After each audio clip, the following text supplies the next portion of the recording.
darte la más cordial bienvenida a México de manera virtual por el momento.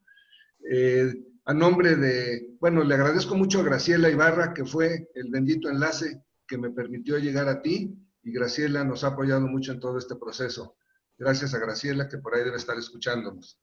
También te hago mención que mis compañeros de los grupos de Alcohólicos Anónimos de La Paz, grupo en el que yo milito, te damos la bienvenida, así como los del grupo de Parque Hundido, que nos han apoyado mucho con la parte técnica también, el grupo Comunal, el grupo Florida, el grupo Lomas, grupo Virreyes, Pedregal, Coajimalpa, compañeros de la Quinta Santa María, grupo de jóvenes de Tepoztlán y algunos grupos más de muchos lugares de la República Mexicana, Pablo.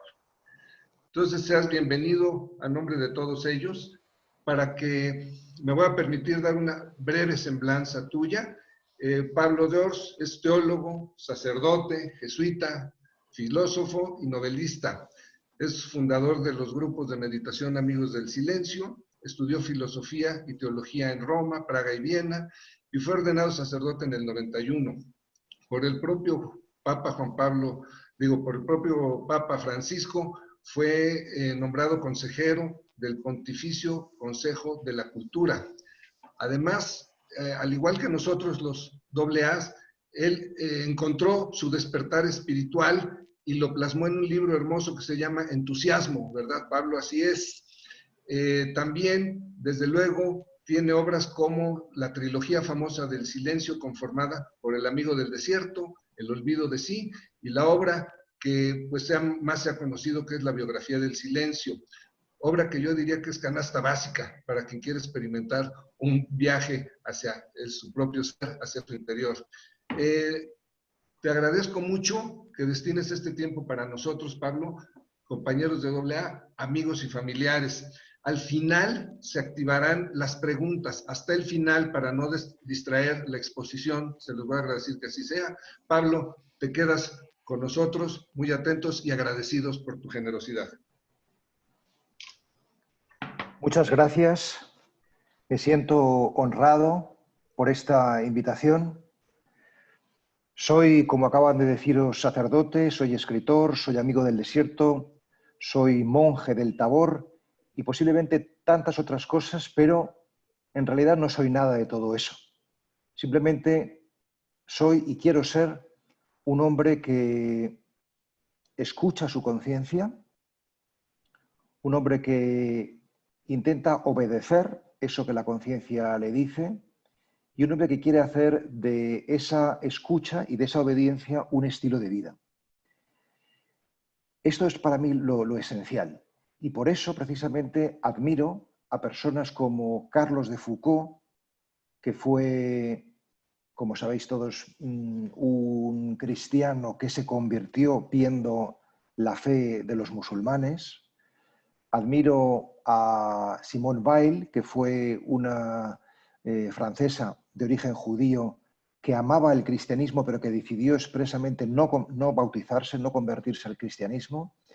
Y admiro profundamente también a Mahatma Gandhi, un hindú que amaba el Evangelio. Ya solamente con estos referentes, que para mí son mis santos de devoción particular, por así decir, podéis saber un poco quién soy, ¿no? Un alma poliédrica, ¿no? Estos personajes son personajes que han tenido y tienen una tradición religiosa, pero han querido transitar otras, porque el verdadero dogma de la persona buscadora es la apertura. La apertura, porque la verdad está en todos los corazones de buena voluntad y ahí podemos encontrarla, ¿no? Con todo esto quiero deciros que amo a las personas que buscan ser ellas mismas por encima de cualquier convención, y que mi máxima aspiración es llegar a poder ser yo mismo algún día. Siempre digo en los retiros que imparto y en las conferencias que mi aspiración personal no es ser bueno, sino ser yo mismo, que creo que esa debería ser la aspiración, ¿no? de cada uno de nosotros, ser nosotros mismos. Nosotros somos la palabra que Dios, el destino, nos ha dado para escuchar y para desplegar en esta vida. Si fuéramos nosotros mismos, si tuviéramos ese coraje, yo creo que nuestros males terminarían, o al menos se verían muy, muy mitigados, ¿no? Esta introducción es simplemente para deciros que no estoy aquí en calidad de sacerdote, ni tampoco en calidad de escritor, sino en calidad de persona. Y que lo que yo realmente soy, con lo que me gusta definirme, es con un discípulo, un buen discípulo, es decir, alguien que sigue una disciplina, alguien que tiene un talante de aprendiz, un talante de principiante, de persona que inicia. Y luego diré por qué todo esto creo que es muy importante, ¿no?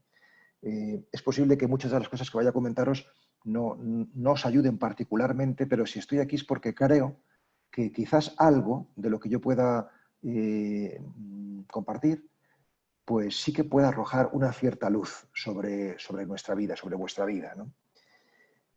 Creo firmemente que la búsqueda de uno mismo, en la medida en que es una búsqueda guiada y acompañada, y aquí las dos palabras son importantes, nos puede conducir a un buen puerto, ¿no?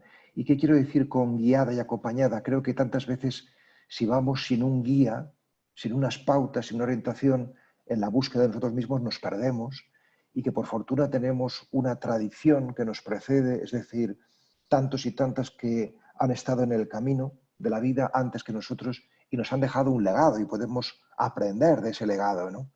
Entonces, a eso me refiero con una búsqueda guiada. Y en segundo lugar, una búsqueda acompañada, porque creo que si vamos solos por el camino del desierto, por el camino de la búsqueda, pues lo más probable es que nos perdamos, y que por eso es muy importante tener compañeros de camino, ¿no? Y bueno, pues en este momento vosotros sois mis compañeros, espero poder ser también el vuestro. Quiero ofreceros con toda modestia, pero también con toda rotundidad, pues esta guía, esta compañía, ¿no? Una cosa que he descubierto en la vida, en la medida en que voy avanzando, es que nada ni nadie de lo humano me es ajeno. Y por tanto vosotros, a los que no conozco, sé que sois casi 200 personas y que no las conozco personalmente, pero no me sois ajenos, ¿no? Porque siempre que buscamos de verdad, nos une la humanidad, ¿no? Es la consciencia de esta unión la que nos hace fuertes, ¿no? Y por eso estoy aquí, ¿no? Dicho esto, quiero contaros que hace muchos años, yo tengo ahora 57, pues cuando tenía 22, 23 años, siendo yo un joven seminarista, encontré un libro que me impactó mucho y que quizá alguno de vosotros hayáis leído y conozcáis, porque es un libro que tiene mucho que ver con AA. Se titula El niño que jugaba con la luna y está escrito por Aimé Duval, que fue un jesuita francés, un compositor musical famoso en su día, y que este hombre en este libro, El niño que jugaba con la luna, pues cuenta su experiencia con el alcoholismo y cómo Alcohólicos Anónimos le ayudó a salir de este infierno, ¿no? Este es un libro que a mí me marcó y comienzo esta conferencia o esta plática mencionándolo porque cuando Octavio Mendoza me llamó o me escribió para proponerme esta intervención, me vino a la memoria este libro y comprendí que no podía por menos aceptar, porque aunque solo sea para retribuir, ¿no?, lo que a mí este libro sobre Alcohólicos Anónimos supuso en mi juventud, ¿no? Valga todo esto como introducción. Y ya, sin más, entramos en lo que quiero compartir con todos vosotros, ¿no? Quisiera hablaros de la interioridad, la aventura interior, a partir de vuestros 12 pasos, los 12 pasos que tenéis en Alcohólicos Anónimos, ¿no?, que es vuestro ideario, y confiando que esto que yo os pueda decir, pues os ayude. Es una pretensión muy ambiciosa, pero creo que legítima, os ayude a entender mejor la riqueza de vuestro ideario, para que entendiéndola la podáis amar más, amar vuestra tradición, estos 12 pasos, y para que amándolos los podáis vivir con mayor plenitud, con mayor consciencia, ¿no? Fijaros que el proceso que propongo es conocer, amar y vivir, ¿no? Lo primero es conocer, no podemos amar lo que no conocemos. Lo segundo es amar, no podemos vivir si no amamos, ¿no? Solo podemos amar lo que conocemos y solo podemos vivir si amamos, ¿no? Y esta charla, esta plática quiere ser acompañar estos 12 pasos, glosarlos. Yo lo que he hecho ha sido subrayar de cada paso el fragmento, las palabras que a mí más me interesan, porque creo que ahí es donde está el núcleo de ese paso, ¿no? Pero me gustaría hacer con vosotros el itinerario desde atrás hacia adelante, porque me parece que así es más reveladora la propuesta, ¿no? Más clara, ¿no? Es decir, vamos a comenzar por el ideal, por el último punto, que es el ideal, que habla del despertar espiritual, y luego vamos a ver eso cómo se traduce, cómo se concreta, ¿no? Y repito lo que decía Octavio al comienzo, que después de mi exposición me ha dado 1 hora. Yo creo que no seré tan extenso, pero bueno, lo que sea necesario, ¿no? Disculpad que a lo mejor os he hecho esperar 10 minutos, pero no me apañaba bien con el audio, no se conectaba por alguna razón, que todavía no sé cuál es, pero no importa. Lo importante es que estamos ahora conectados, ¿no? Digo que habrá al final una ronda de preguntas, una posibilidad de conversación, de aclarar dudas, que también lo veo muy importante, no solamente la exposición de lo que yo pienso, siento y vivo, sino también pues, la confrontación con vosotros, si es que algo de lo que digo pues, os provoca, os suscita alguna pregunta, alguna reflexión, ¿no? Bien, dicho esto, primer paso, que es el paso 12, dice vuestro ideario: habiendo obtenido un despertar espiritual, como resultado de estos pasos, esto significa que el propósito de estos pasos es el despertar espiritual, nada menos. Es el ideal máximo, ¿no? Tratamos, sigue diciendo, de llevar el mensaje a otros alcohólicos y de practicar estos principios en todos nuestros asuntos, ¿no? Bien, primero, un despertar, ¿no? Vosotros, queremos llegar a un despertar. Esto significa que nuestro problema es que estamos dormidos. Nuestro problema es que no nos damos cuenta de las cosas, que vivimos inconscientes, ¿no? Algo nos ha pasado para dormirnos. Y todavía peor, para querer permanecer dormidos y para a veces buscar los mecanismos para dormir más profundamente, ¿no? Podríamos decirlo así. ¿Por qué queremos dormirnos? O dicho de manera más cruda, ¿por qué no queremos vivir? ¿Por qué no queremos vivir? ¿Por qué nos asusta tanto la vida? Que tenemos que drogarnos, que tenemos que dormirnos, ¿no? Esta pregunta es interesante, pero hay una pregunta todavía más interesante, que ¿por qué queremos dormirnos? Y la pregunta es ¿qué hacer para despertar? ¿No? Que es lo mismo que preguntar ¿qué puedo hacer yo para estar vivo? ¿Qué puedo hacer yo para no tener miedo a vivir? Si estáis escuchando esta plática, y por supuesto si estáis en Alcohólicos Anónimos, es porque queréis despertar, es porque queréis vivir. Y ese querer no hay que tenerlo en poco. Ese querer es el primer paso. Y en el primer paso están contenidos todos los demás. O sea, no hay que tener en poco este querer. Este querer ya es muchísimo, ¿no? Sobre esto hablaré, ¿no? Es un despertar, no es un despertar cualquiera, sino un despertar que vosotros calificáis en vuestro ideario de espiritual, ¿no? Y aquí habría que clarificar qué significa espiritual, porque esta palabra es una palabra muy ambigua, donde podemos decir muchas cosas y ninguna, ¿no? Yo he estado toda la vida debatiéndome para dar con una definición que realmente me ayuda a mí y ayude a las personas con las que yo tengo trato o relación, ¿no?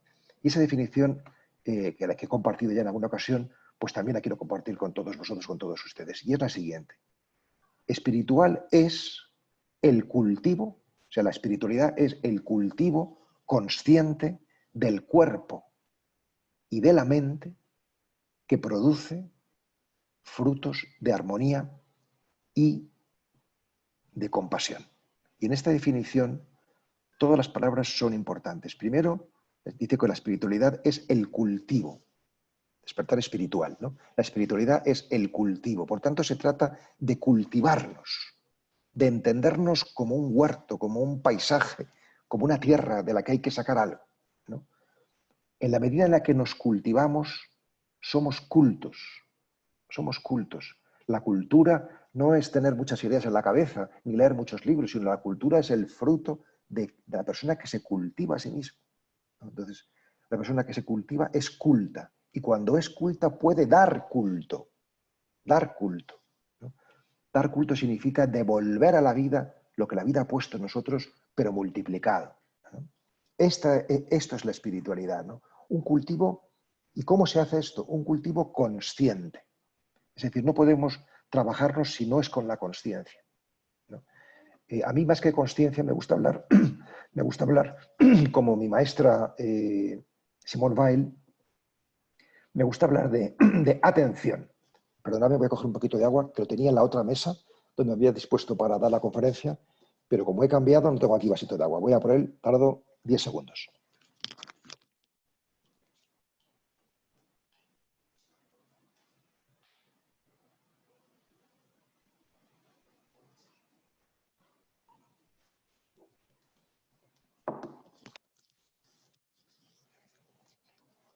Estas paradas, que en este caso no han sido estratégicas, sino que realmente tenía la necesidad de beber, pero ayudan mucho, ¿no? Porque, ¿qué es lo que hace que algo sea espiritual? Pues que apretamos la pausa. Es decir, creamos el silencio. El silencio es lo que despierta la consciencia. En cuanto hacemos silencio, empezamos a escuchar más profundamente, ¿no? Entonces, ¿cómo cultivarnos? Mediante la consciencia, mediante la atención. Decía que Simone Weil, esta maestra, habla de atención y dice que atención es lo mismo que amar, ¿no? ¿Quieres saber qué amas? Mira lo que estás atento, mira lo que estás atenta. Entonces, la atención es la virtud por excelencia de la aventura interior, ¿no? ¿Y a qué tenemos que estar atentos? Pues en mi definición dice, cultivo consciente del cuerpo y de la mente, porque somos cuerpo en primera instancia y mente. Es decir, somos corporeidad y somos lenguaje, somos palabra, ¿no? Entonces, eso es lo que hay que mirar, hay que contemplar, hay que atender, ¿no? La corporeidad y la mente, ¿no? Y en la medida en la que hacemos esto, y este trabajo, este cultivo, es importante hacerlo, como decía al comienzo de la exposición, de manera guiada y acompañada para no perdernos, en esa medida se despierta en nosotros armonía y compasión. Armonía significa que somos muchos, al comienzo hablaba de mi alma poliédrica, soy cristiano, sí, pero también soy pagano, también soy ateo, también soy musulmán, también soy budista, es decir, dentro de mí hay muchas cosas, ¿no? Ojalá fuese cristiano en más de un 50%, pero seguramente hay tantos por ciento todavía que evangelizar dentro de mí, ¿no? Entonces, se trata de armonizar, no de simplificar o unificar, de uniformar, no lo que somos, sino respetar lo que somos y darle juego a cada cosa, ¿no? En esa medida estamos bien, ¿no? Y ese trabajo de la armonía interior lo que produce es compasión, lo que produce es que sientes al otro como propio. También comenzaba esa exposición hablando de que nada ni nadie me es ajeno, cada vez menos. Cada vez siento más la pasión de la humanidad, ¿no? De estar cerca de todos, en especial de los que lo pasan peor, ¿no? Bien, dice vuestro punto 12, practicar estos principios, practicar. Es decir, que al despertar espiritual no se llega sin una práctica, ¿no? Es decir, que vuestros 12 pasos son una práctica, no son una teoría. Significa que no es para amueblar la cabeza, sino para configurar una vida, ¿no? Y en la medida en que practicáis y despertáis, en la medida en que practicamos, me incluyo, y despertamos, en esa medida tenemos necesidad de llevar el mensaje, llevar el mensaje. Lo pone vuestro principio, vuestro paso número 12, llevar el mensaje por entrañas de compasión, ¿no? Bien, esto por lo que se refiere al paso 12, ¿no? Paso 11. Ahora la pregunta es, ¿y a ese despertar espiritual cómo llegamos? Lo decís vosotros. Buscamos, dice el paso 11, a través de la oración y la meditación, mejorar nuestro contacto consciente con Dios, como nosotros lo concebimos, pidiéndole solamente que nos dejase conocer su voluntad para con nosotros y nos diese la fortaleza para cumplirla, ¿no? Bien, entonces, este despertar espiritual se hace, según vuestro ideario, a través de la oración y de la meditación. Podríamos decir, a través de la oración contemplativa. Por eso es muy importante, creo que para AA, para todos, pero para AA de manera especial, dado que está en vuestro ideario de manera expresa, entender bien qué es la oración contemplativa, ¿no? Y para entenderla bien, o qué es la meditación, para entenderla bien, quiero partir de las dos intuiciones fundamentales de mi maestro. Mi maestro de meditación se llama Franz Jalix, Jalix, escrito en castellano con la J inicial. Es un húngaro que vivió mucho tiempo en Alemania y que escribió un libro maravilloso que se llama Ejercicios de Contemplación, que os recomiendo vivamente a todos, no solamente leerlo, sino practicar ese libro, que para mí ha sido seguramente el libro más decisivo en la historia de mi vida. Bien, pues Franz Jalix parte de dos intuiciones para escribir su método de meditación, su camino espiritual. Dos intuiciones que yo comparto plenamente y que ahora comparto con todos ustedes. Una primera es que dice, todos los hombres buscamos a Dios. Que podríamos decirlo también de otra manera, todos los hombres tenemos un anhelo de plenitud. Todos los hombres estamos llamados al despertar espiritual, no solamente los alcohólicos anónimos, todos estamos llamados al despertar espiritual, ¿no? Todos ansiamos a Dios, aún bajo las formas más distintas, incluso no solamente opuestas, sino contradictorias, ¿no? Nadie diría que un asesino está buscando a Dios o un ladrón. Bueno, pues seguramente bajo formas ocultas y misteriosas, ese es su anhelo más íntimo, ¿no? Ese es el punto de partida. Y el segundo principio del que parte es las formas que ofrecen las tradiciones religiosas para encontrarse con Dios no están cumpliendo su objetivo. Esto es una crítica muy importante a la religión en general y a las tradiciones de sabiduría en particular, ¿no? Que evidentemente para muchas personas sí que nos vehiculan de algún modo el acceso a lo trascendente, al ser, ¿no? Al despertar. Pero muchas veces no lo posibilitan, incluso a veces lo impiden, ¿no? Y dice Jalix, ¿por qué lo impiden? Porque son demasiado complejas. Son demasiado complejas. Entonces, él dice, si todos ansiamos llegar a Dios, si todos ansiamos un despertar espiritual, tiene que haber un camino muy sencillo. Y para mí esta es quizás la intuición más hermosa, ¿no? Y es que todo lo espiritual es sencillo. Y solo lo sencillo es espiritual. Quiere esto decir que para despertar, que es lo que buscamos, hemos de caminar hacia la simplicidad. Y la meditación es justamente un camino para posibilitar la simplicidad. La simplicidad, que no es lo mismo que la simplificación, pero sí la simplicidad, ¿no? Hemos hecho un mundo muy complicado, nos hemos hecho a nosotros mismos muy complicados, y si queremos despertar, hemos de caminar hacia la sencillez, ¿no? Es decir, hemos de quitar todo lo que nos sobra no para construir nuestra identidad, sino para descubrir. Hemos dicho que despertar es darse cuenta, ¿no? Que ser consciente es darse cuenta, darnos cuenta de que tenemos ya esa plenitud, ese Dios que buscamos, ¿no? Entonces, ¿en qué consiste ese cultivo consciente? Consiste fundamentalmente, esta palabra, si estáis tomando alguna nota, yo os invitaría a subrayarla, consiste fundamentalmente en desapegarse. ¿De qué tenemos que desapegarnos? Porque realmente el corazón humano se apega a las cosas. ¿Y por qué se apega? Porque tiene miedo a perderlas. Entonces, hemos de superar ese miedo. Sobre esto también hablaré más adelante, ¿no? ¿De qué tenemos que desapegarnos? Pues fundamentalmente desapegarnos de las cosas materiales, que no significa no disfrutarlas, sino significa no poner nuestro corazón en ellas, no pensar que ellas nos van a dar la plenitud a la que aspiramos, ¿no? Desapegarnos de las cosas materiales, desapegarnos de nuestras ideas, nuestros pensamientos, que a veces nos agarramos a los pensamientos de una manera pues, que genera la intolerancia, genera el fanatismo, genera todos esos ismos que de alguna manera arrasan y arramblan con los demás, con los diferentes, con los que no piensan como nosotros, eso es un cáncer enorme, ¿no? Entonces, por supuesto, podemos amar nuestras ideas, pero amar no es apegarse a ellas, no es apegarse, sino amar es soltar. Si tú eres un padre o una madre de familia y amas a tu hijo, no lo tienes encerrado y agarrado para que no se escape, sino que le dejas libre, le sueltas, te desapegas de él, ¿no?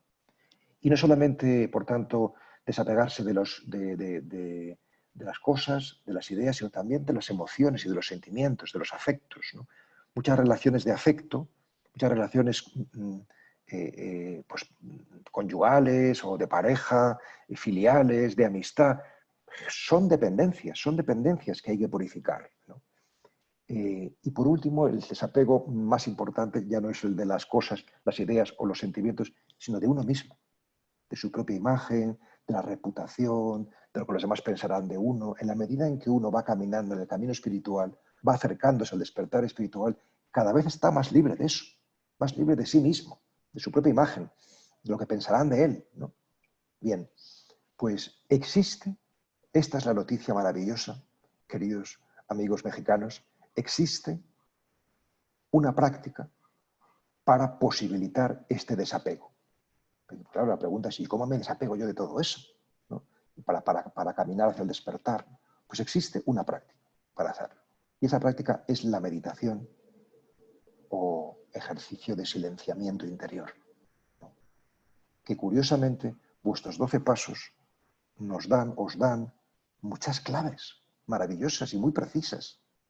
Muy precisas. O sea, quien nos escribió estaba inspirado, estaba despierto, si no, no podría haber escrito algo así, ¿no?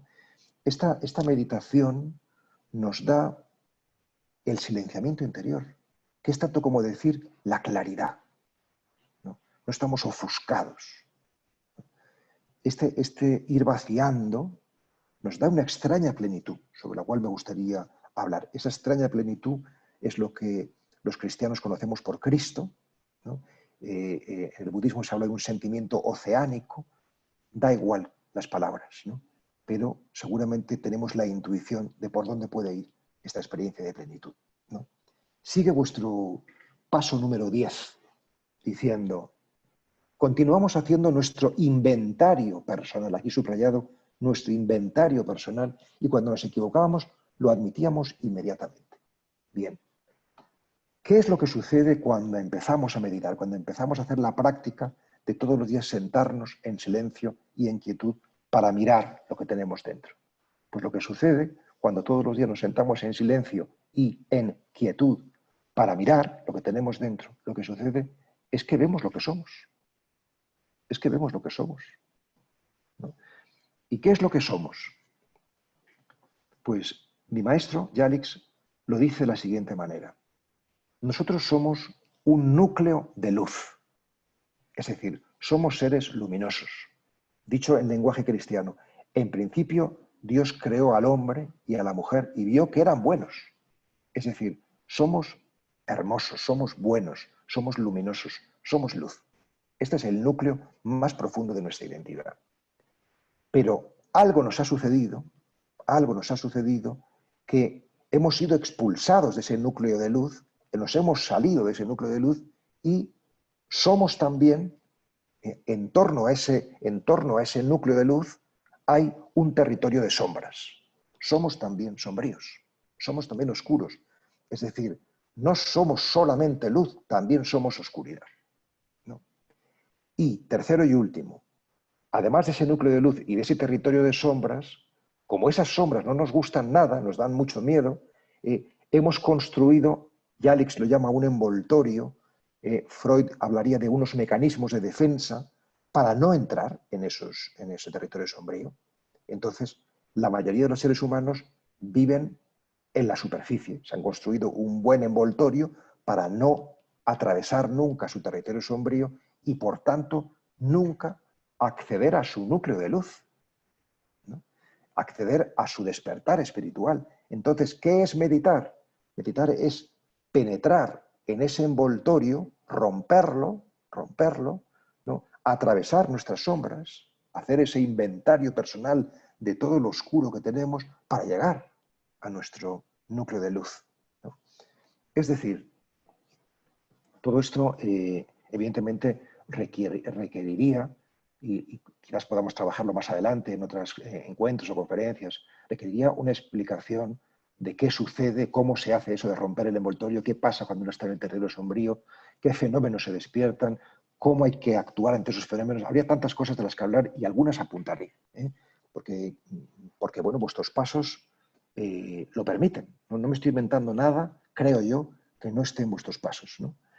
Pero no podemos tampoco desarrollarlo todo porque una hora es una hora y nada más de sí, ¿no?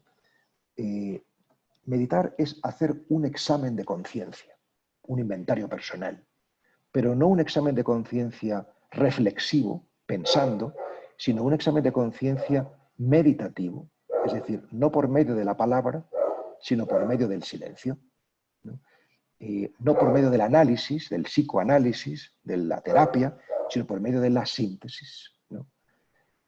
No sé si os está llegando el ladrido de mi perro, que el pobrecillo está en el piso de abajo, porque tiene un tumor y no está bien, y me está reclamando. Espero que se pueda callar para poder seguir dando la conferencia, porque estoy solo en casa, ¿no? Si no, pues si veo que sigue ladrando, bajo, le doy un par de caricias, a ver si consigo que se calme un poco, ¿no? Bien, avanzamos, ¿no? Estamos en el punto 10, pasamos al paso número 9, ¿no? Dice ese paso, reparamos directamente a cuantos nos fue posible el daño causado. Subrayo reparamos y subrayo el daño causado, excepto cuando el hacerlo implicaba perjuicio para ellos o para otros, ¿no? Bien, os decía al explicar esta sencilla configuración de somos luz, somos sombras y somos un envoltorio.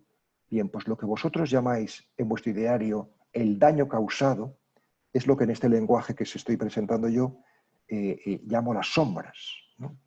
Es decir, nos damos cuenta cuando entramos de la sombra, del daño que hemos hecho a los demás, nos lo hemos hecho a nosotros mismos. Y cuando hacemos silencio, nos damos cuenta. ¿Por qué no queremos hacer silencio? Porque no queremos darnos cuenta del daño que tenemos dentro, porque se lo hemos hecho a nosotros, ¿no? Entonces, frente a la oscuridad, frente a este daño, tenemos dos tendencias normales, habituales. Una, huir, escaparnos, no querer saber nada, y el alcohol es evidentemente una manera de huir, de no querer saber nada. O segunda tendencia natural, intentar resolverlo, intentar arreglarlo, ¿no? Lo que se pueda arreglar, lo que se pueda resolver, pues muy bien, resuélvase, arréglese, pero hay sombras, hay heridas del alma que por mucho que tú quieras resolver, no se pueden resolver. Y aquí siempre pongo un ejemplo muy radical.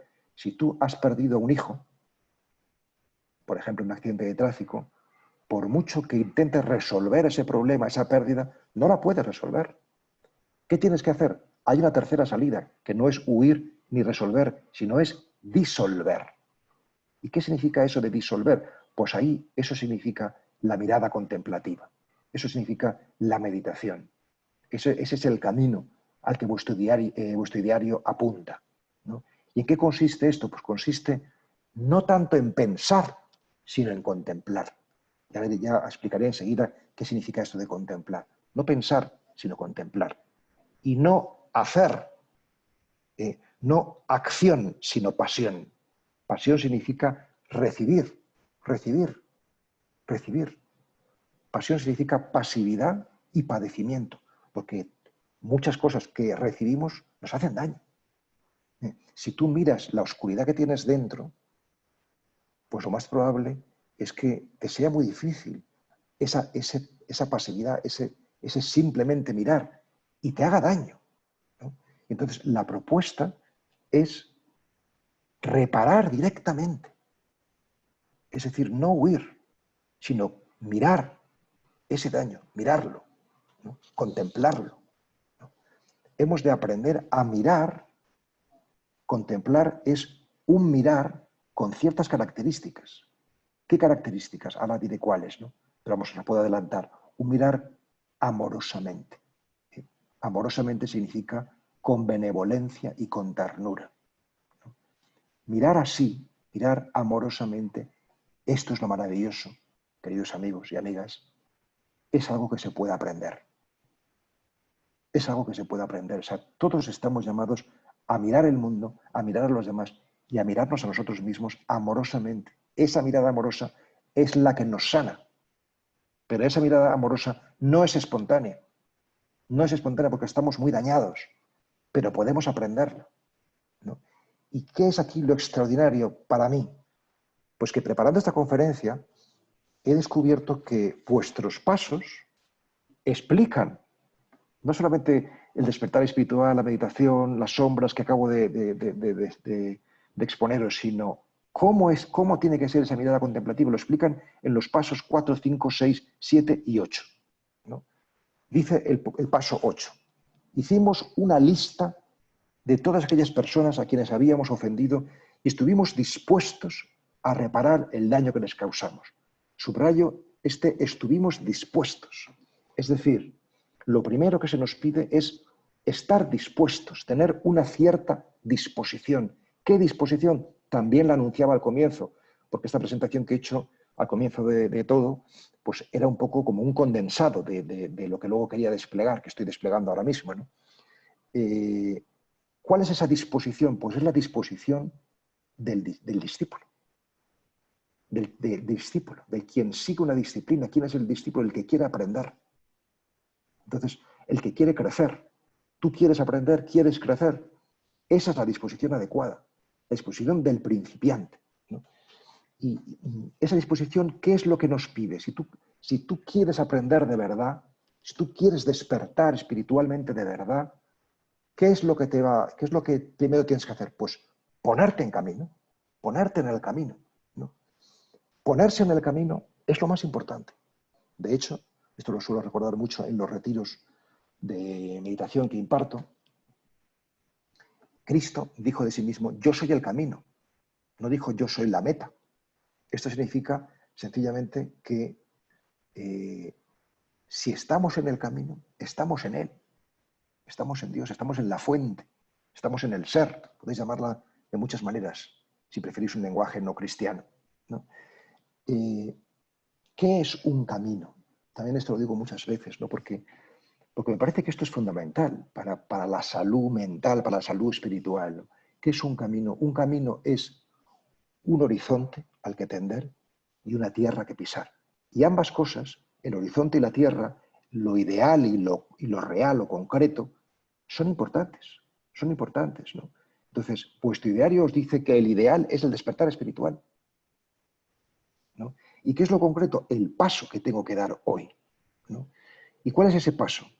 Pues ese paso es levantarse, porque normalmente estamos caídos, abatidos por problemas, por circunstancias, por miedos, por fantasmas interiores, por recuerdos obsesivos, por emociones tóxicas, por pensamientos aflictivos, por tantas cosas, tantas, por el parloteo interior que nos va machacando, ¿no?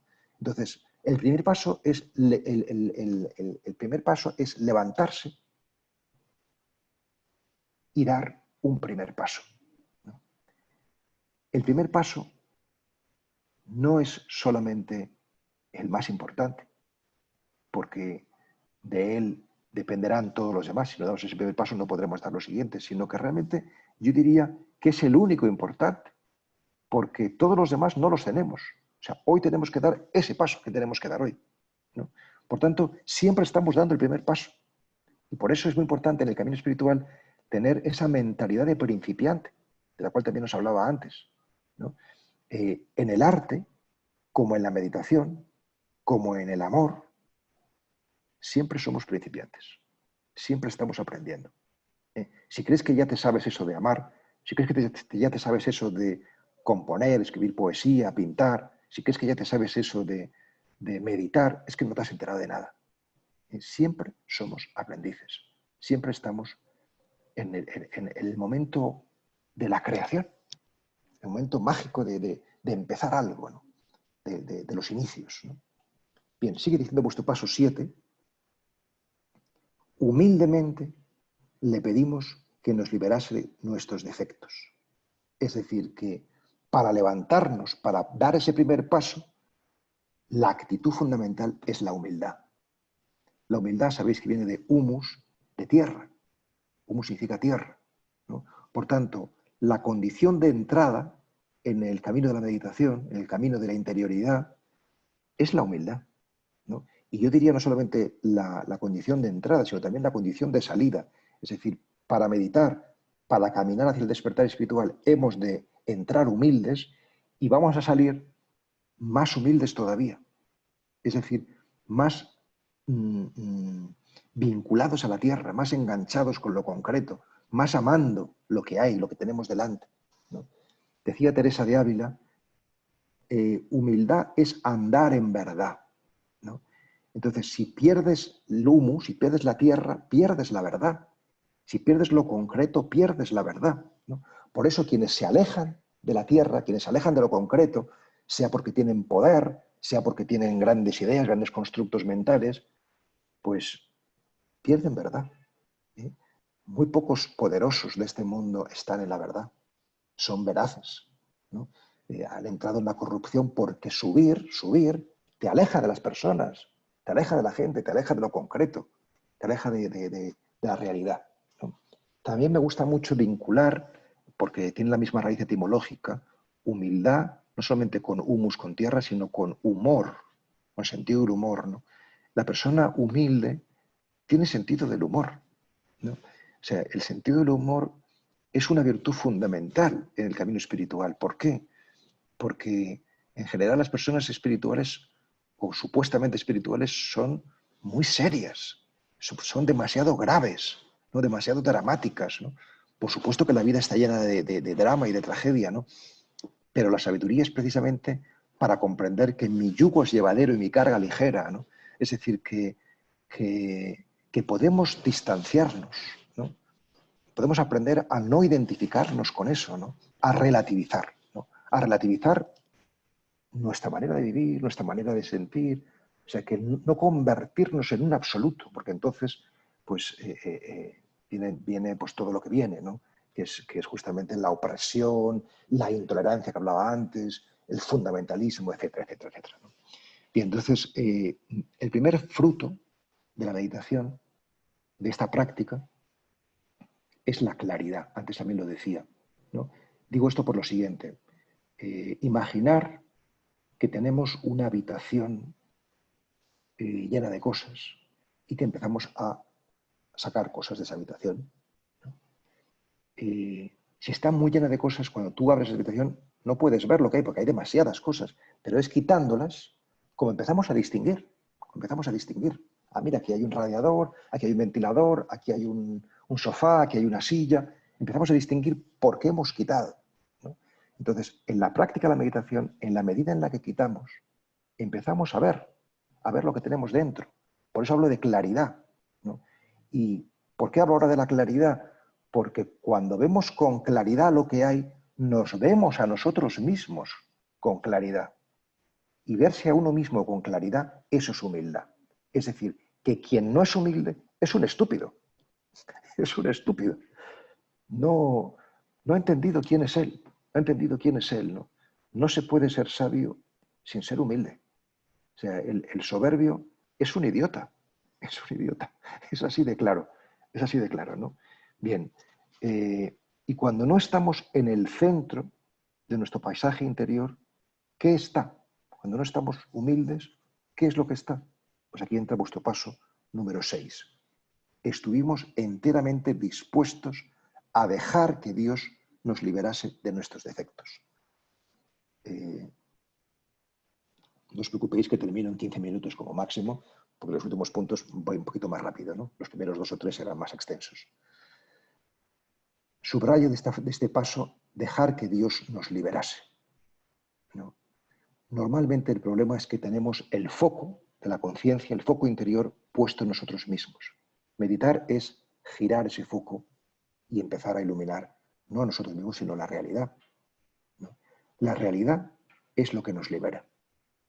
Algunos lo llaman el presente, o incluso la presencia. Los creyentes preferimos hablar de presencia, ¿no? Para quienes somos creyentes, esa realidad es donde se encuentra Dios.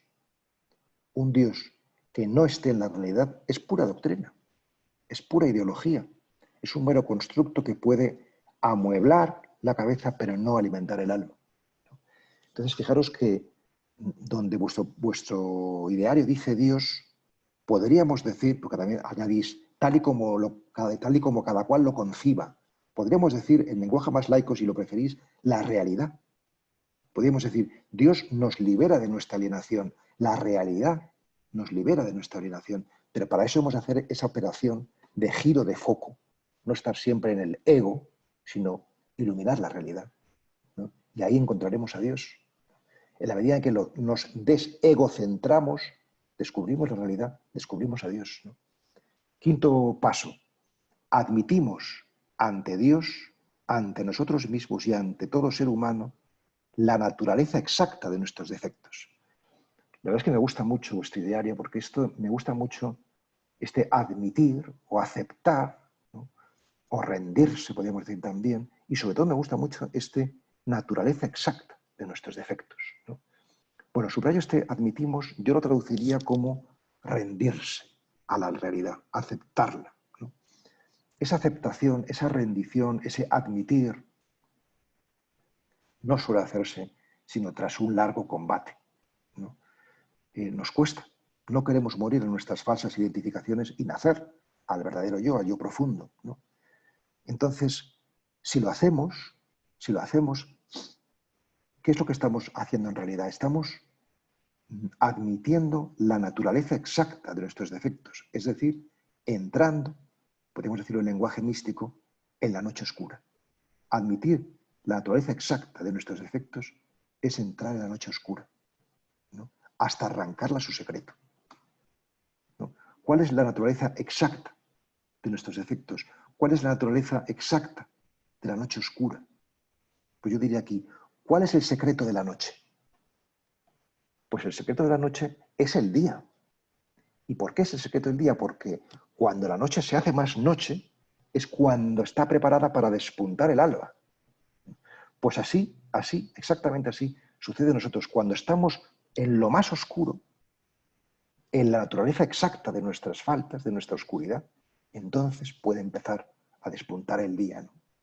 Naturalmente que esto que estoy contando es mística. Esto es mística. Pero es que vuestro ideario es mística pura. Es mística pura, ¿no? ¿Y eso qué significa? Significa que tenéis una vocación mística, una vocación contemplativa, ¿no? ¿Y por qué tenéis esa vocación contemplativa los AA?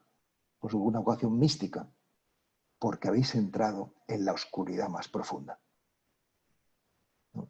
Y precisamente porque habéis entrado en la oscuridad más profunda, esa tiniebla puede ser luminosa, puede llegar a ser luminosa. Aquí me emociono porque pocos entienden esto, ¿no? Que la tiniebla no es lo opuesto a la luz, sino la puerta de la luz. Y vosotros habéis estado en esa puerta, estáis en esa puerta, ¿no? Y algunos seguramente empezáis a traspasarla, a pasar el umbral. Y por eso no estáis llamados a ser víctimas, sino a ser maestros. Vosotros sois los maestros, porque habéis atravesado una noche oscura.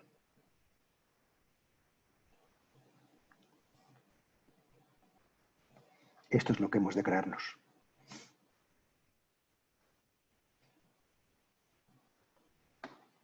Seguramente nos sentimos muy lejos de todo esto. Y este lenguaje nos parece muy elevado, porque nuestra experiencia es muy prosaica y muy concreta y muy banal tantas veces, ¿no? Pero por lejos que nos sintamos, si estamos aquí, si escuchamos esto, si algo se mueve en nosotros cuando lo escuchamos, es que estamos llamados a esto. Esto es lo maravilloso, ¿no? ¿Cuál es el problema? Vuestro cuarto paso nos lo dice. Sin miedo, hicimos un minucioso inventario de nosotros mismos. Es el miedo el problema. El miedo es el que nos hace no vivir, el que nos hace refugiarnos en el alcohol y en tantas otras dependencias, ¿no? Es el miedo lo que nos adormece, lo que nos paraliza, lo que nos frustra y lo que hace que nuestra vida no pueda ser maravillosa como estaba llamada a ser, ¿no? Y que digamos tantas veces una caricatura de lo que realmente somos, ¿no? Suelo decir en mis retiros y conferencias y demás que la culpa es la enfermedad del pasado. Si no tienes el pasado sanado, sentirás culpa. El apego, del cual ya he hablado aquí, es la enfermedad del presente. Y el miedo es la enfermedad del futuro. Y lo contrario del miedo es la confianza. Con confianza, sin miedo, como dice vuestro cuarto paso, hacemos un minucioso inventario de nosotros mismos. Esto es, nos conocemos en profundidad. La confianza es la puerta de entrada. Tercer paso. Decidimos poner nuestras voluntades y nuestras vidas al cuidado de Dios como nosotros lo concebimos. Confiar es poner nuestras voluntades y nuestras vidas al cuidado de Dios, como nosotros lo concebimos. Quiere decir que no importa cómo lo conciba cada cual, por la sencilla razón de que Dios es inconcebible, ¿no? Dios es el que trasciende nuestra concepción. Nos pasamos la vida, lo sepamos o no, buscando concebirlo, gestarlo y alumbrarlo, ¿no? Estamos llamados a dar a luz a Dios, a darnos a luz en Dios, a descubrir que la luz de Dios y la mía son la misma, que somos uno. Este es el gran descubrimiento, que seguramente nos suena como bueno, pues con un ideal, pero realmente esta es la realidad más profunda, que somos uno, que somos uno, ¿no? Y todo ese descubrimiento no es posible sin confianza, ¿no? La confianza es lo que se aprende al meditar, es decir, al mirar amorosamente lo que hay. Mirar amorosamente, no morbosamente, no quedarnos ahí enganchados, sino que la mirada contemplativa debe ser breve, breve y luego volver al presente, volver a lo que tengamos que hacer, volver a las tareas cotidianas, ¿no? O volver a nuestra respiración si estamos en la meditación, a nuestra atención al cuerpo, ¿no? Esa mirada nos devuelve el sano juicio. Paso 2 de vuestro ideario. Llegamos a creer que un poder superior a nosotros mismos podría devolvernos el sano juicio. Subrayo, podría devolvernos el sano juicio, ¿no? La vida, lo real, Dios, nuestro yo profundo, podemos llamarlo de muchas maneras, solo eso puede devolvernos nuestro sano juicio, es decir, nuestra dignidad, nuestra verdadera humanidad, ¿no? Esa dignidad no es un sueño, esa dignidad es una realidad cada vez más real en la medida en la que estamos en el camino. Os lo digo tal cual es. Si nosotros nos ponemos en el camino se pone en nosotros. Si nosotros damos entrada a Dios, Dios entra en nosotros. Esto es un hecho. Esto es un hecho. Y un hecho que se verifica. Nuestra vida va cambiando, va siendo cada vez más límpida, más transparente, más generosa, más magnánima, más libre de tonterías, más centrada en lo esencial, en la armonía y la compasión que decíamos antes, ¿no? Es decir, descubrimos que somos hermosos y buenos. Ese descubrimiento de que somos hermosos y buenos es necesario, es necesario. No podemos morirnos pensando que somos malos, porque no es la verdad más profunda. Y ahí viene vuestro primer y último paso. En mi exposición, admitimos que éramos impotentes ante el alcohol, que nuestras vidas se habían vuelto ingobernables. Subrayo que éramos impotentes.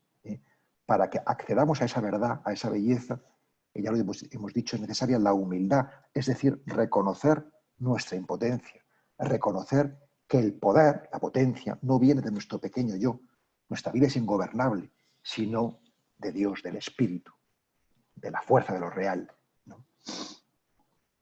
Voy a terminar esta exposición con esta frase.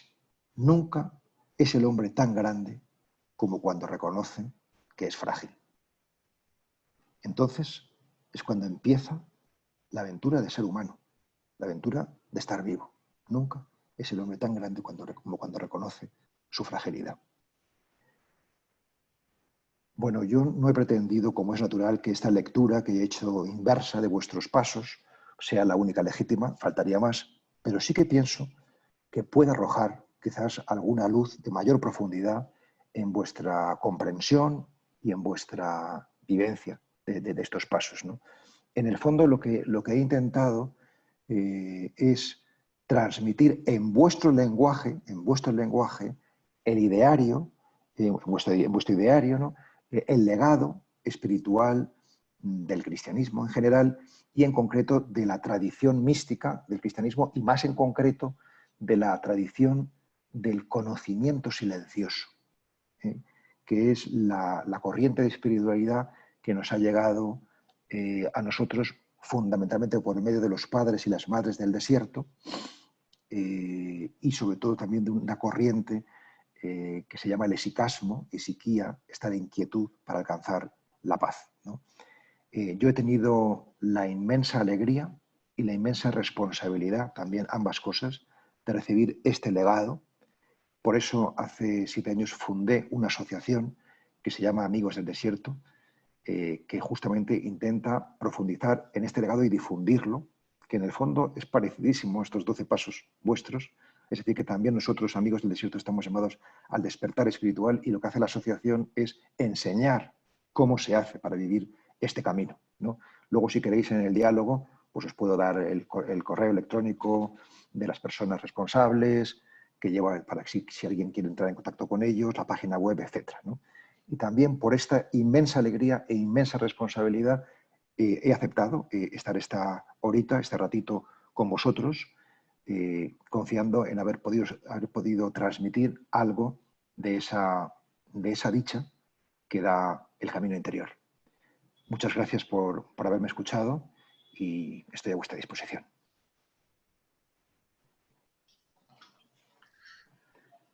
Pablo, muchas gracias a nombre de todos mis compañeros.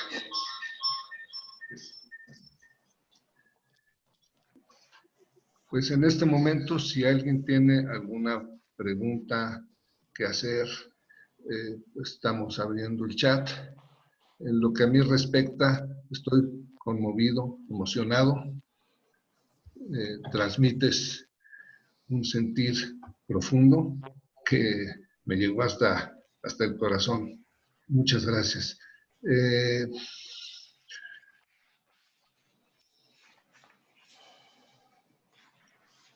No tengo todavía por aquí pregunta alguna. Dice... Hace falta un poquito de tiempo quizás para que la gente pueda situarse, ¿no? Así es, de catar lo que hemos escuchado. Octavio, en la sesión, en la zona de preguntas ya hay 2. Si gustas leerlas de una vez, Marisol. Sí, claro. A ver, la primera es de Carlos y dice: Pablo, muchas gracias por tu conocimiento del amor y gracias a los que hicieron posible este encuentro. Comenzamos nuestro programa de recuperación en el primer paso y caminamos con dificultad hacia el 12º. ¿Por qué entonces has decidido comenzar por el último paso?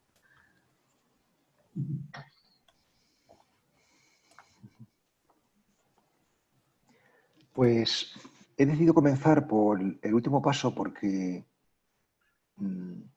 cuando uno emprende un camino, una excursión, por ejemplo, ¿no?, a una montaña, pues es necesario saber a dónde queremos ir. Os decía antes que un camino es tierra bajo nuestros pies, el siguiente paso, pero también el horizonte al que hay que ir, ¿no? Es decir, no podemos perder de vista el horizonte. ¿Por qué? Porque si lo perdemos, entonces no somos ya peregrinos, sino que somos vagabundos. Caminamos, pero no sabemos a dónde, ¿no? El vagabundo camina, pero no sabe a dónde, está perdido, ¿no? Mientras que el peregrino, el que camina hacia un despertar espiritual, sabe a dónde quiere caminar, ¿no? Entonces, yo creo que muchas veces, si no tenemos el horizonte claro, nuestros pasos pues son pasos desorientados. Por eso he decidido comenzar por él, para que tengamos clara esa aspiración máxima a la que todos estamos llamados. Muchas gracias, Pablo. Pablo, yo me voy a atrever a solicitarte algo adicional. La ambición no se me quita. ¿Podrías darnos algunos tips básicos para iniciarnos en la meditación como tú la propones. Pues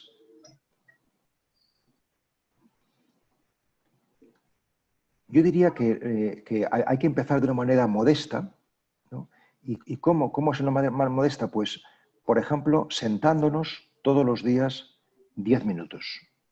10 minutos es un tiempo muy modesto, ¿no? Yo creo que lo ideal sería, lo ideal para empezar, ¿no? Sería aspirar a llegar a tener 25 minutos de meditación diaria, ¿no? Pero podríamos empezar con 10 minutos, ¿no? ¿Y qué hay que hacer en esos 10 minutos? Pues estarse quietos, ¿no? Estarse quietos es muy difícil porque cuando nos quedamos quietos descubrimos que estamos muy inquietos, ¿no? Entonces hay que atravesar esa inquietud, ¿no? que vivimos, ¿no? Entonces, ¿cómo estar quietos? Pues la única consigna física que yo daría es mantener la espalda erguida. Erguida no significa rígida, no significa erguida, ¿no? O sea, con la espalda recta, ¿no? Simplemente esa consigna, que todos los 10 minutos quietos y mirando o escuchando o atendiendo el ritmo de nuestra respiración. Yo creo que para empezar, esa sería la pauta primera, ¿no? En cuanto empecemos a hacerlo, al cabo de pocos días o de pocas semanas, ¿no? Pues descubriremos que necesitamos algunos tips más, ¿no? Que con estos no nos bastan, ¿no? Pero para empezar, estos serían suficientes. Muchas gracias, Pablo. Marisol, ¿quieres leer alguna otra pregunta? Sí, la siguiente pregunta es de Liliana Servín y dice, muchas gracias por este momento de vida. Mi pregunta es, ¿cómo ser yo mismo? O saber qué está haciendo, o saber qué estás haciendo tú mismo si tienes un bagaje cultural y educativo que pesa demasiado.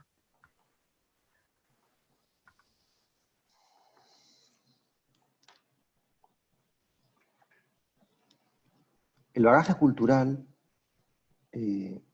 puede ser un impedimento, que duda cabe, pero debería ser una ayuda, ¿no? Es decir, lo que hemos recibido no podemos hacer borrón y cuenta nueva y quitárnoslo de encima de un plumazo como si no nos sirviese, sino que tenemos que aprender a mirarlo, a amarlo, a honrarlo, a recibirlo, a pasarlo por nosotros y luego ya veremos en qué medida pues, lo hacemos nuestro o no, ¿no? Pero el bagaje cultural no debería ser algo de lo que prescindamos, sino más bien algo a lo que atender. Eso de entrada, ¿no? ¿Cómo llegar a ser nosotros mismos? Pues lo primero, ya he apuntado a ello en la exposición, es este deseo profundo. Este deseo profundo no es un deseo teórico, sino que si realmente es así, pondremos los medios para que sea así, ¿no? Es decir, que nuestros deseos se verifican en la realidad. La realidad es el banco de prueba de la intensidad y la realidad de nuestros deseos, ¿no? O sea, es decir, seremos buscadores de nosotros mismos, ¿no? Y para que esa búsqueda no sea una búsqueda desorientada o perdida, por eso precisamente os hablaba de la importancia de una guía y de unos compañeros, y de una guía acompañada, ¿no? Es decir, no se puede ser discípulo si no tenemos un maestro. Si no tenemos maestros, puede ser una persona, pero también puede ser un libro. Para mí primero fue un libro que me encontré, ejercicios de contemplación, pero puede ser también, pues yo qué sé, alguien que de pronto hemos conocido, que nos ilumina. Para poder ser discípulos hemos de fiarnos de una propuesta, de alguien o de algo. Hemos de fiarnos, ¿no? Y seguir un tiempo esas pautas, seguirlas fielmente, ¿no? O sea, creo que lo que nos pierde es que no queremos ser discípulos, es decir, que no queremos reconocer la autoridad o la maestría en quien la tiene, ¿no? Y por tanto, si no entramos en esa cadena de maestro-discípulo, pues nos perdemos la virtud del discipulado, ¿no? Y también, muy importante, los compañeros de camino, ¿no? O sea, los compañeros de camino hace que la búsqueda espiritual o la meditación no se convierta en una mera aristocracia interior, no un creerte tú quién sabe qué, sino que genere verdaderamente más humanidad, ¿no? Te confronta con los otros, te das cuenta de lo que viven los otros es parecido a lo que vives tú, ¿no? Pensar, por ejemplo, lo que suponen para Alcohólicos Anónimos, lo que supone el grupo, lo que suponen los otros, pues lo que suponen los otros es la fuerza de la recuperación. Gracias a que os escucháis unos a otros, podéis salir de esa noche oscura, ¿no? Y vosotros tenéis la guía, que son vuestros pasos, y la compañía, que son vuestros compañeros de grupo, ¿no? Pues esto mismo, para la búsqueda de uno mismo, es lo esencial. Muchas gracias, Pablo. Lorena, ¿tú tienes alguna de las preguntas que se han mencionado para transmitírsela a Pablo?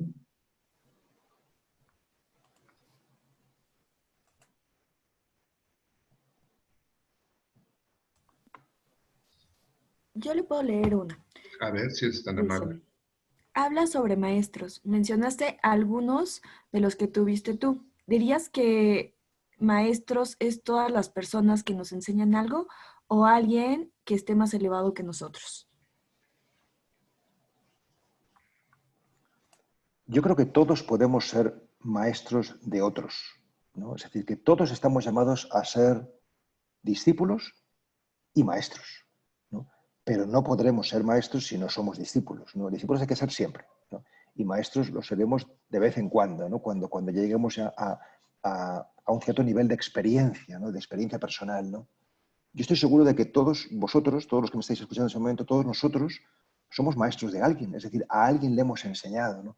Por tanto, cuando hablo de maestro no quiero mitificar una figura, más o menos una aureola de santidad, porque esas personas seguramente no las vamos a encontrar, no las vamos a encontrar, ¿no?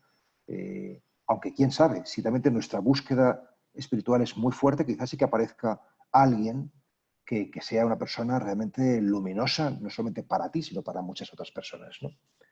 Entonces, no me acuerdo bien cuál era la pregunta. No me acuerdo bien cuál era la pregunta.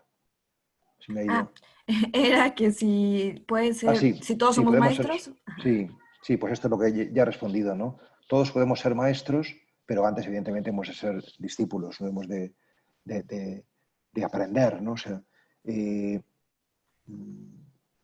yo creo que el maestro llega cuando el discípulo está preparado, ¿no? O sea que si nosotros no hemos encontrado guía, es porque a lo mejor no la hemos buscado lo suficiente, no hemos tenido ese anhelo lo suficiente, ¿no? Pero en la medida en que tú estás en ello, aparecen cosas, ¿no? O sea, aparecen cosas, ¿no? Así que yo os invitaría a estar en ello, estar en la búsqueda interior, ¿no? Porque así es como aparece lo que tiene que aparecer, ¿no? Muchas gracias, Pablo. Hay otra pregunta que dice, ¿qué pasos recomiendas dar para sanar la soberbia? Ese es el tema principal en Alcohólicos Anónimos, la soberbia. Siempre decimos que es un programa ego-reductor. Entonces, Bueno, pues justamente el contrapunto de la soberbia es la humildad, ¿no? Es decir, que porque la soberbia de algún modo es creerse, es autoafirmarse, ¿no? Es, digamos, una manifestación del ego que se está autoafirmando, ¿no? Y en realidad el camino de vencer la soberbia como el de vencer la pereza, la gula, la lujuria y tantos otros, ¿no? O sea, el camino para vencer cualquier pecado capital, por decirlo en el lenguaje clásico, eh, desde el punto de vista de la búsqueda interior, que es desde el que yo he hablado, es el mismo, da igual que sea soberbia u otro cualquiera, ¿no? Y es la mirada amorosa, ¿no? La mirada contemplativa, ¿no? ¿Y eso en qué consiste? Pues hemos de mirar nuestra soberbia, ¿no? Mirar los momentos en que somos soberbios y sobre todo mirar el sentimiento o la sensación que la soberbia deja en nosotros, ¿no? Que puede dejar como ardor, como rabia o como autoafirmación o tantas cosas, ¿no? Mirar eso, mirarlo, ¿no? Y mirarlo amorosamente. Es decir, ¿qué significa eso? Intentando imprimir a nuestra mirada interior benevolencia y ternura. Es decir, mirarte a ti mismo que eres soberbio como te miraría Dios, si quieres decirlo así, ¿eh? Con suavidad. También puede servir eso. Que no sea una mirada penetrante, sino blanda, suave, acogedora, ¿no? Eso es lo que hemos de entrenar, ¿no? En la medida en que nos empezamos a mirar así, la soberbia se va disolviendo, ¿eh? Se va transitando y va quedándose atrás, ¿no? Y esa herida se va cerrando, ¿no? O sea, realmente yo puedo dar testimonio personal de que las heridas se cierran. Las heridas se cierran. podemos cerrarlas, ¿no? Es decir, no podemos vivir sin sufrir, pero podemos cerrar las heridas que el sufrimiento nos ha causado, ¿no? Y yo no conozco un camino más eficaz que el de la contemplación o de la meditación, oración contemplativa, ¿no? Gracias, Pablo. Aquí hay una pregunta interesante. Cuando hablaste de la madre que pierde a su hijo, dices que la tercera opción es disolver. ¿A Sí, qué te refieres con disolver? Muchas gracias. va en la misma línea de lo que acabo de exponer ahora mismo, ¿no? De la mirada contemplativa, ¿no? ¿Cómo podría aclararlo de una manera más precisa, ¿no?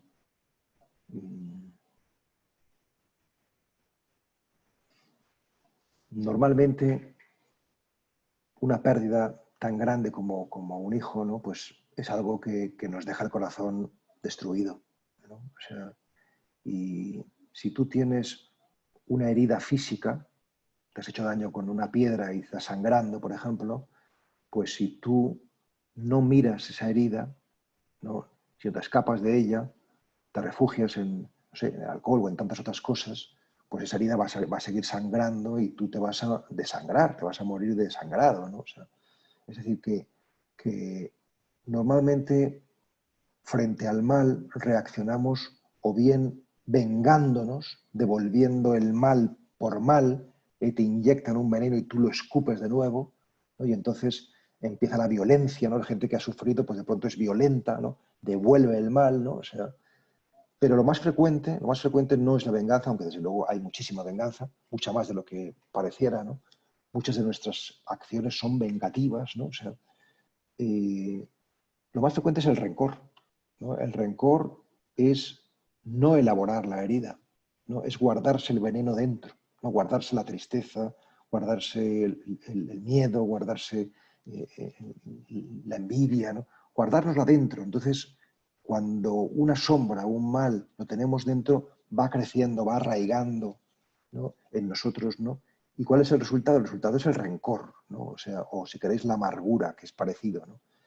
Que significa que nuestro rostro se ensombrece y nos convertimos en una caricatura de aquello o aquel a quien estábamos llamados a ser, ¿no? Eh, Frente a estas salidas que son negativas, la venganza y el rencor, está la salida positiva de la contemplación o de la mirada contemplativa que decíamos, ¿no? Del disolver, ¿no? De aprender a mirar eso suavemente, suavemente, ¿no? En la medida en que se hace, se transita, ¿no? Y se pasa a un territorio diferente, ¿no? O sea, la pérdida sigue siendo pérdida, por supuesto, pero se descubre otra ganancia, se descubre otra puerta diferente, ¿no? O sea, es como el alcoholismo, ¿no? O sea, por poner un ejemplo que os es cercano, ¿no? O sea, que seguramente el alcoholismo pues es un infierno, ¿no? Es un infierno, pero ese infierno se puede convertir, y de hecho, seguro que para muchos de vosotros así ha sido o está siendo, en una puerta de mucha luz, para vosotros y para otros, ¿no? O sea, que os habéis convertido en sembradores de luz, ¿no? Este es el trabajo. Muchas gracias, Pablo. Pablo, ¿y qué diferencia hay entre la meditación y la contemplación?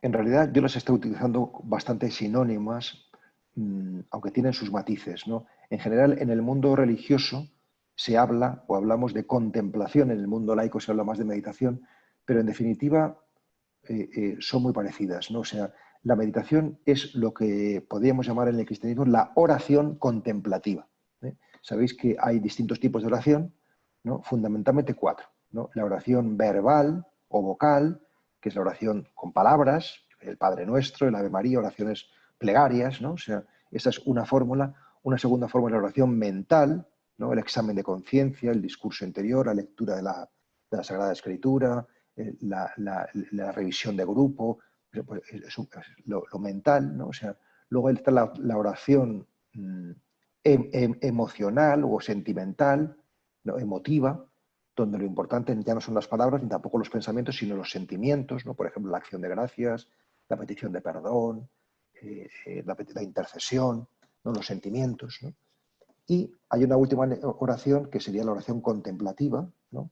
Que es la oración silenciosa, donde lo importante no son tus palabras, tampoco tus pensamientos, todo lo contrario, hay que acallar los pensamientos, tampoco los sentimientos, también hay que acallar los sentimientos, ¿no? Sino, lo importante es Él, lo importante es Dios, lo importante es la suprema realidad, como queráis llamarlo, ¿no? O sea, esa es la oración contemplativa, esa es la contemplación, ¿no? La palabra meditación significa estar en medium, en latín permanecer en el centro, es un viaje al centro, ¿no? Contemplación significa estar ya no en el centro, sino en el templo, contemplación en el templo interior, ¿no? Es decir, que desde una perspectiva creyente estamos habitados, tenemos dentro un huésped del alma, un huésped divino, ¿no? Estamos habitados, un espíritu, ¿no? Muchísimas gracias, Pablo. Marisol, una última pregunta por respeto al tiempo de Pablo, si fueras tan amable para que no sea mi selección. A ver, voy a elegir una. Dice, ¿se podría decir que la contemplación es como estar simplemente con Dios haciéndole compañía, sin decir nada, solo disfrutando de su compañía? Pues me parece una definición preciosa y perfecta, ¿no? Estar a solas, decía Teresa de Ávila, con quien sabemos que nos ama, ¿no? Estar con él, ¿no? Para eso a mí me ayuda, y en la escuela que yo animo es lo que proponemos, porque somos herederos de una tradición determinada, ayuda mucho la repetición de un mantra o de una ejaculatoria, ¿no?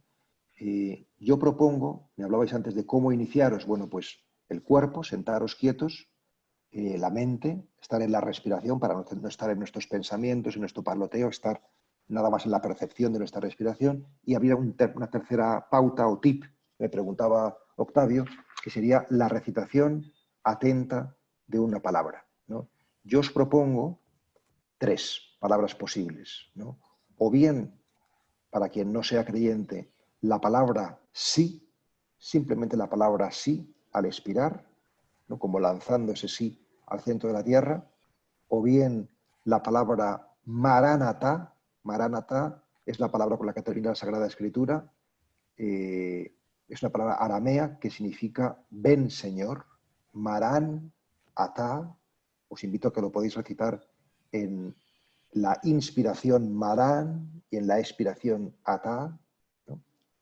O bien, un tercer mantra es el nombre de Jesús, Cristo en la inspiración y Jesús en la expiración, ¿no? Simplemente recitar esta palabra, Cristo Jesús, Maranatha, sí, sin añadir pensamientos, sentimientos, emociones. No se trata de pensar en una imagen de Cristo ni decirle que le quieres mucho, porque eso ya es oración afectiva, ¿no? Sino simplemente recitar el nombre, estar ahí, recitar el nombre, ¿no?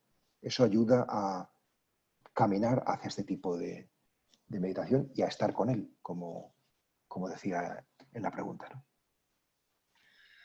Pues Pablo, te agradecemos infinitamente esta plática, esta conversación que has tenido para con nosotros, el haberla dedicado con tanta preparación para nuestra comunidad. A nombre de los grupos que mencioné al principio, pues te dejamos con gratitud. Creo que hay muchas más preguntas que hay aquí en el chat, que pues, de alguna manera te haremos llegar. Sabemos lo ocupado que estás y habrá otra oportunidad para volver a escucharte. En lo que a mí respecta, pues solo me resta decirte que Dios te bendiga, y para los que querramos recibirla, tú que eres un sacerdote jesuita, te agradecería nos despidas con una bendición tuya. Con mucho gusto. Muchísimas gracias por vuestra confianza. Para mí ha sido una alegría y un honor poder compartir con vosotros mi pobre sabiduría. Y extiendo las manos y os voy a dar la bendición sacerdotal. Si queréis podéis inclinar la cabeza. La cogemos en silencio, con reverencia. El Señor esté con vosotros y con tu espíritu. La bendición de Dios Todopoderoso, Padre, Hijo y Espíritu Santo, descienda sobre vosotros y os acompañe siempre. Amén. Podéis ir en paz. Gracias por todo. Gracias, Pablo. Que Dios te bendiga. Igualmente, a todos. Gracias. Hasta luego.